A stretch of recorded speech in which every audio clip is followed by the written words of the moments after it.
Jadi pada kesempatan ini kita akan melaksanakan yang namanya P5 atau proyek penguatan profil yang akan kita hasilkan atau kita perbuat nanti adalah mengenal hasil alam Gunung Telue melalui proyek keripik pisang, keripik talas, dan keripik singkong. Oke, baik anak-anak sekalian. Selanjutnya sebelum masuk ke demonstrasi atau aksi, maka sebelum itu kita perlu terlebih dahulu mengetahui apa itu kearifan lokal. Pernah mendengar kearifan lokal? Iya. Nah, silakan. Kearifan lokal adalah pengetahuan, kebiasaan, dan tradisi yang diwariskan dari generasi ke generasi yang menjadi identitas suatu daerah. Nah, kearifan lokal yang akan kita angkat di Desa Bulu Telue ini tentang alam atau hasil yang ada di alam Desa Bulu Telue, yaitu hasilnya tadi ada singkong, ada pisang, ada talas. Nah, bagaimana kita mengolah tiga sesuatu yang terdapat di alam ini menjadi sebuah produk? Nah, kemudian kenapa penting untuk mengenal kearifan lokal? Untuk melestarikan budaya, meningkatkan rasa cinta terhadap daerah, kemudian mengoptimalkan potensi hasil alam. Nah, kemudian selanjutnya mari kita mengupas atau mengenal apa yang ada di Bulu Telue dan hasil alamnya. Nah, menurut kalian, selain daripada yang kita sebutkan tadi, menurut kalian hasil alam khas Bulu Telue apa lagi yang ada? Yang ada di sekitar lingkungan kalian? Kacang, apa lagi? Jagung, apa lagi? Betul, apa lagi? Pisang tadi, terus kelapa. Nah, terus ya itu semua adalah macam-macam hasil alam yang ada di Bulu Telue. Namun karena topik kita atau tema kita pada kesempatan ini kita akan membuat produk yang berupa keripik, maka yang cocok untuk kita buat keripik yaitu tadi ada pisang, singkong, talas. Maka kita akan kupas tuntas ketiga bahan ini untuk kita jadikan produk sebentar. Nah, yang pertama ada pisang. Kenapa kita pilih pisang? Karena kita memiliki banyak jenis pisang, khususnya di lokasi kita. Nah, jenis pisang yang kita gunakan adalah pisang lokal, bukan kue saja, atau punya manfaat bagi kesehatan, sehingga kita memilih itu. Nah, yang kedua ada apa nih? Singkong. Kenapa kita memilih singkong? Karena memiliki sumber karbohidrat. Karena singkong itu bagian dari sumber karbohidrat, kemudian mudah diolah menjadi makanan. Nah, selain dari keripik, singkong itu bisa diolah menjadi apa? Yang pernah kalian makan menu yang sifatnya singkong? Sububi. Nah, terus kue yang bersifat singkong apa? Lapis singkong. Ada talas. Pernah lihat talas enggak? Banyak kan tumbuh liar di samping belakang depan rumah kita, namun kadang tidak terpelihara. Oleh sebab itu kita berinisiatif menggunakan talas ini sebagai produk. Kenapa?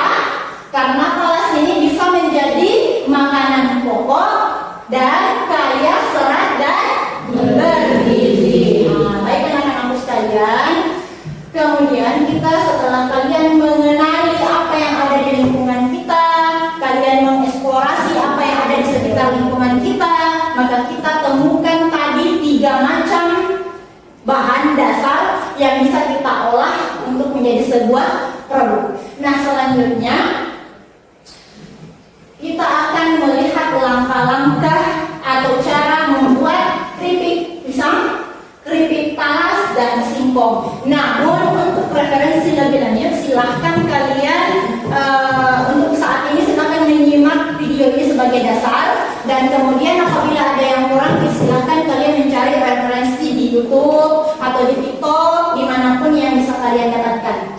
Kemudian ya, coba kita lihat. Ini adalah proses pembuatan keripik. Pisang salah satu campuran yang banyak digemari. Sayangnya banyak orang yang gagal membuat keripik pisang alias melempem. Video kali ini saya tak Setelah kalian melihat langkah-langkah kerja yang disampaikan tadi, maka selanjutnya kita akan demonstrasi cara membuat keripik pisang sebagai aksi nyata. Nah, sebelum itu ada berbagai macam varian rasa.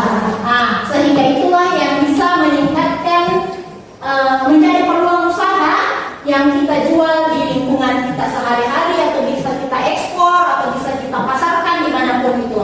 Kemudian sahabat Ibu, saya mau ganggu sedikit waktu tak untuk kepentingan wawancara tentang keripik pisang yang biasa tak lakukan. Jadi ini ku bawa ke anak-anakku Ibu untuk wawancara sama kita bagaimana cara-caranya untuk melakukan atau membuat keripik pisang. Ini sudah saya bekali semua pertanyaan, jadi sebentar kalau nak tanya kita tinggal jawab saja sesuai dengan apa yang biasa kita lakukan. Ya. Bisa mungkin dimulai wawancaranya dari siapa dulu? Sini maju sini.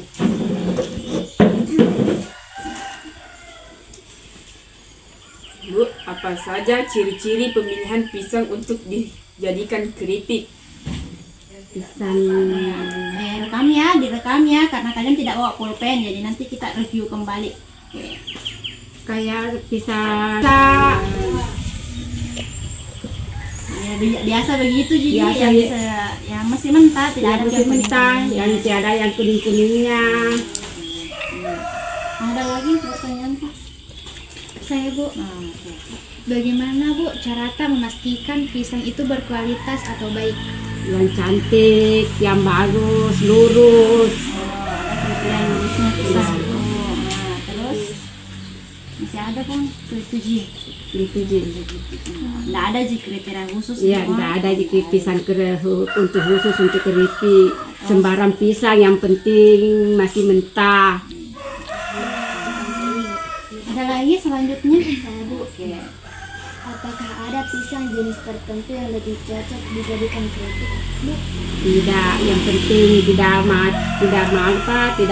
kuning, yang bagus yang hijau. Lanjut, soal lagi? saya Bu, apakah ada cara khusus Ibu untuk mendapatkan ketebalan yang baik atau tepat dalam pembuatan keripik? Ada parutnya sendiri dibeli, khusus untuk parut berkeripik saja, tidak ada yang lain. Yang tidak dipakai untuk paru Iya, acar. tidak dipakai paru acar, tidak ada yang keripik saja, khusus keripik. Dan itu bukan yang plastik kayak yang Ya, biasa bukan pakai, plastik. tapi yang masih pakai Yang yang itu kayu-kayu. ya, ada tuh kayu di, kalau kita mau tebal kasih begini terus. Lanjut, ada lagi? Saya Bu, Bu, minyak apa yang paling bagus digunakan dalam menggoreng? Bagus semua minyak, tapi yang lebih bagus itu yang minyak memoli. Oke. Ada lagi Pak Saya Tandana? Bu, Oke. apakah ada cara Ibu tertentu untuk menjaga keripik tetap renyah? Ya disaring, baru kering, baru dikasih pindah di tempat lain. Biasanya Biasa orang itu kasih dialas-alas dengan kertas, baru kering, renyah, ndak ada minyaknya. ada lagi? Saya Bu. Apakah Ibu pernah mencoba buat keripik selain pisang? Ya pernah, singkong, Sama. Pernah kayak apa itu, apa lagi, kaladi, ya ubi jalar. Oh, kaladi itu talas ya? Kaladi talas kan? Oke. Terus ada lagi? Oke. Bagaimana cara Pak Bu untuk memasarkan hasil keripik Pak Bu? Jadi dibawa di tetangga, di penjual, dibawa pasar. Ada kita jual sendiri di rumah tak mungkin? Iya, ada yang kalau ada yang langganan di situ. Datang langsung ke Datang langsung di rumah. Ada lagi? Sudah selesai pertanyaannya? Alhamdulillah, terima kasih banyak Puang atas waktu dan kesempatan Tak. Mudah-mudahan bisa kita menjadikan pelajaran nanti kalau praktek di sekolah atau di rumah. Oke, terima kasih Puang atas waktu Tak. Salim kina.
Di P5 di kelompoknya Akhil tugasnya mencari pisangnya. Nah, Akhil mencari pisangnya di mana? Itu Jadi dari P5 kemarin itu saya dapat mempelajari tata cara pembuatan keripik pisang. Saya juga mempelajari di materi ternyata dari bahan alam kita dapat membuat produk yang dapat kita jual dan memperoleh keuntungan sehingga bisa menambah uang jajan saya. Oh, berarti kemarin Auka dapat uang jajan ya dari hasil keripiknya ya. Kemarin Auka bikin apa? Keripik apa? Oke. Tepuk tangan untuk kita semua. Nah, ada lagi yang punya pengalaman kemarin? Oke, Ira. Nah, Ira, kira-kira apa yang menjadi pengalamannya Ira kemarin waktu lagi keripik ini?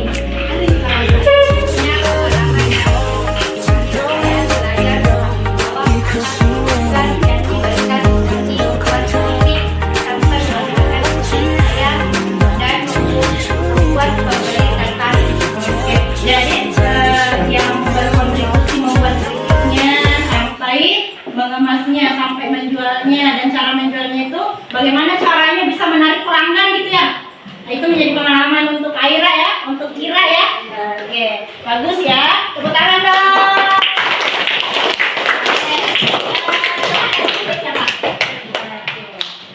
Kalau saya pribadi Bu, saya dapat belajar tentang kreativitas untuk menciptakan produk yang menarik, dapat menghasilkan uang yang bahannya saya dapatkan dari hasil kebun sendiri. Wow, oke, luar biasa. Kemarin waktu membuat kemasan dari mana?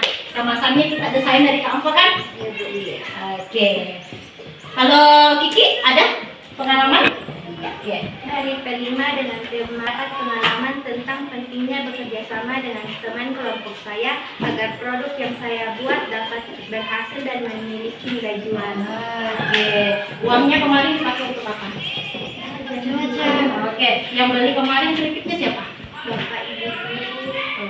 Oke. Ada lagi? Kalau tidak mau dijual bisa dijadikan cemilan di rumah juga tidak apa-apa kan? Oke. Nah, anak-anakku sekalian, dari pengalaman kalian, Ibu menyiapkan 2 emot sebagai wakil perasaan kalian mengikuti P5 kemarin. Nah, coba dari kedua emot ini, emot apa ini?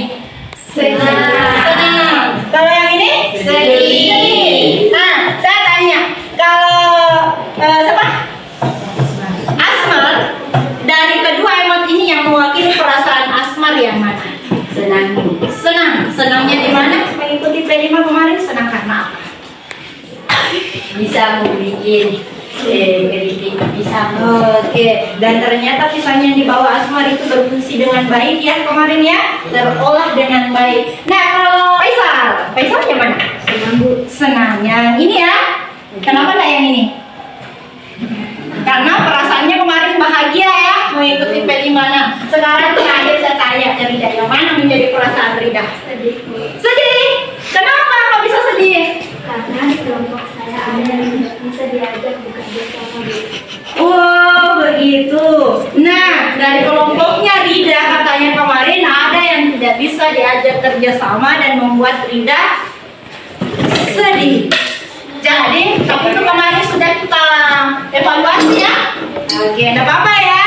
Jadi minimal menjadi pelajaran di kerja-kerja tim berikutnya bahwa apapun yang kita kerjakan itu harus solid, harus kompak dan harus bekerja sama. Nah di P5 ini kita dilatih untuk gotong royong, kemudian apa lagi? Bertanggung jawab, kemudian apa lagi? Percaya diri, apa lagi nak? Apa lagi? Untuk selalu bersemangat dalam melakukan sesuatu. Untuk selalu bersemangat dalam melakukan sesuatu, berakhlak, jujur, kemudian amanah dan seterusnya. Baiklah anak-anakku sekalian, jadi alhamdulillah ibu dapat simpulkan ya, walaupun ada teman kita yang merasa sedih karena ada teman yang tidak bisa diajak kerjasama, tetapi secara keseluruhan alhamdulillah kemarin prosesnya berjalan dengan baik ya. Ya, alhamdulillah, tepuk tangan untuk kita semua. Nah, jadi apapun yang menjadi refleksi kita hari ini, apabila ada yang merasa sedih, maka itu akan menjadi catatan tindak lanjut kita di proses-proses berikutnya. Semoga tidak terulang lagi dan lebih bisa bekerja sama dengan baik dan bertanggung jawab. Baiklah anak-anakku, itulah refleksi kita hari ini. Sekian, terima kasih atas segala kreativitas kalian di P5 kemarin. Semoga bisa membuahkan hasil dan bisa diaplikasikan di lingkungan kalian masing-masing.